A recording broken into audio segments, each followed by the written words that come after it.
Hello，我係 Angela。上次同大家講完啟德嘅城中心篇之外咧，咁今日特登入到嚟啟德嘅跑道區 Park Peninsula， 同大家介紹周邊嘅配套。咁呢一個社區咧係政府重新規劃發展嘅新社區嘅。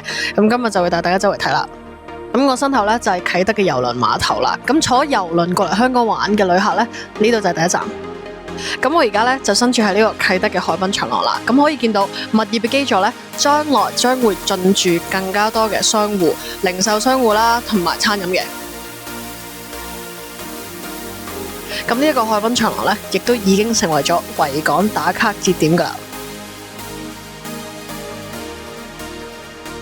咁而家我身後咧，左邊呢邊咧就係香港兒童醫院啦。咁呢邊咧就急症醫院。咁而家我身後呢一個地盤呢，就係啟德海濱公園未落成嘅部分啦。咁嚟緊落成之後呢，咁佢將會咧連接翻去呢個體育園啦，同埋個跑道區嘅。咁佢呢一邊呢，到時落成之後呢，就會成為一個咧綠化休憩空間啦。咁今日呢，關於啟德跑道區嘅介紹呢，就去到咁多啦。咁如果對於跑道區仲有啲咩疑問嘅話，記住嚟揾我。拜拜。